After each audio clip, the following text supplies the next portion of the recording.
Alors bonjour à toutes et à tous et bienvenue dans ce nouveau webinaire éducatif Sylvain Le Ganadin avec vous-même pour cette présentation consacrée au money management. Qu'est-ce que vous allez apprendre dans cette présentation? Globalement, vous allez avoir trois concepts fondamentaux à appliquer dans votre trading pour commencer à réduire vos pertes et engranger quelques gains, sécuriser ces gains et également faire en sorte qu'ils soient pérennes sur le moyen, voire même le long terme. Tout de suite, avertissement légal sur les risques et on commence notre présentation consacrée au money management ensemble. Alors, comme vous pouvez le constater ici, c'est l'avertissement légal sur les risques. On va commencer par une première étape, une première slide assez globale, d'accord, qui va vous permettre de vous donner un cadre quand vous traderez, d'accord. Donc cette première règle, c'est la discipline. Tout trader doit pouvoir couper ses pertes assez rapidement et laisser courir ses gains le plus longtemps possible. C'est une règle qui est assez simple, c'est une règle qui est assez facile à dire, qui est beaucoup plus difficile à appliquer et à mettre en place. D'accord? Mais le principe, c'est que lorsque vous avez une position gagnante, les traders professionnels, les gestionnaires de fonds, laissent courir leurs gains. D'accord? Vous gagnez. Le premier piège dans lequel vous pouvez tomber, hein, c'est de vouloir encaisser tout de suite vos gains. Et lorsque vous perdez sur une position, le premier piège dans lequel vous pouvez tomber, c'est de vouloir couper, enfin, c'est de vouloir laisser courir cette position. Chose qu'il ne faut pas faire, il faut faire totalement l'inverse. Quand vous gagnez, vous devez laisser courir votre position. Et quand vous perdez, vous devez la couper le plus rapidement possible pour limiter la casse. La deuxième règle, le deuxième principe fondamental à appliquer en termes de money management, c'est de respecter un ratio risque-rendement intéressant. Alors qu'est-ce que c'est que le ratio risque-rendement? Quand vous rentrez sur un trade, vous pouvez gagner ou perdre de l'argent. D'accord?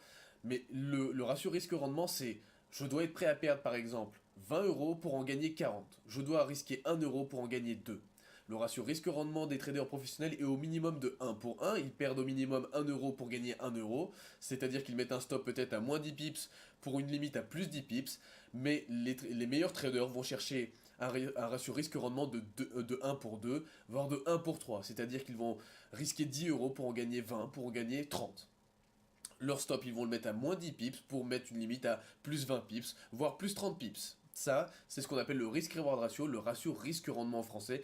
Et il faut au minimum avoir un ratio risque-rendement, selon moi, de 1 pour 2, mais à partir de 1 pour 1, ça devient intéressant. Et plus ce ratio risque-rendement est élevé, plus vos probabilités de gain sur le moyen long terme sont importantes.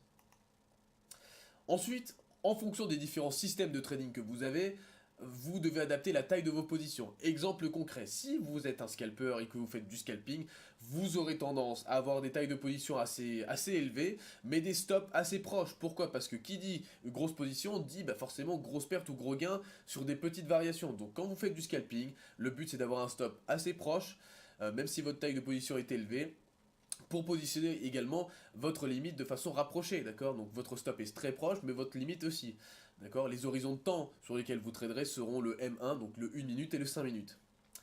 Si vous faites maintenant de l'intraday, vos tailles d'opposition seront moyennes. Vos stops seront plus ou moins espacés, ils seront beaucoup plus grands que lorsque vous faites du scalping, mais beaucoup moins grands que si vous faites du swing trading. Et votre limite sera plutôt large aussi, d'accord? Les horizons de temps sur lesquels vous traderez seront le M15, le 15 minutes, le M30, le 30 minutes et le 1 heure. Si vous êtes un swing trader, donc que vous tradez sur le moyen voire le long terme, votre taille de position sera plus petite. Oui, car les variations seront donc plus importantes. Et si vous mettez une grosse position, justement, l'appel de marge peut très vite survenir, d'où l'intérêt de mettre des tailles de position assez petites. Le positionnement de votre stop sera large. Si vous faites du moyen long terme, il ne faut pas mettre un stop à 10 ou 20 pips, il faut mettre des stops à 100, 200, voire 300 pips. Mais du coup, votre limite sera aussi éloignée. Si vous mettez un stop à 100, 200, 300 pips, il faut au minimum mettre une limite à 200, 300, 400, 500, voire 600 pips. Pour avoir un risk-reward ratio intéressant, un ratio risque-rendement intéressant. Vous risquez 100 pips, il faut aller chercher au minimum 100, voire 200 pips. Il ne faut pas aller chercher 50 pips si vous risquez 100 pips. Sinon, vous perdez plus que vous gagnez statistiquement. Les meilleurs traders ont un ratio de trade gagnant de à peu près 50%, 50-53%. Il faut donc, mathématiquement, que vous risquiez moins que ce que vous alliez potentiellement gagner. Voilà, c'était les trois principes du money management que je souhaitais vous présenter lors de cette vidéo. C'est une première vidéo, il y en aura encore plusieurs, d'accord, donc de différents niveaux pour différents types de traders. Si vous avez des questions suite à cette vidéo, vous pouvez m'écrire un mail à sloganada@fxm.fr ou encore me rejoindre sur Twitter @sylvain-du-bas 8 FX. Si vous souhaitez poser vos questions par téléphone, n'hésitez pas à appeler au 01 84 88 31 96. Je vous rappelle que l'indicatif téléphonique est le 0033 et puis bien évidemment vous pouvez suivre nos comptes Twitter FXM-info-Maroc ou encore la communauté marocaine de FXM directement sur Facebook pour ceux d'entre vous qui êtes présents sur Facebook. Voilà. C'était tout pour moi pour aujourd'hui. Je vous souhaite une excellente session de trading avec fxm.fr et n'hésitez pas si vous avez des questions à nous les poser directement.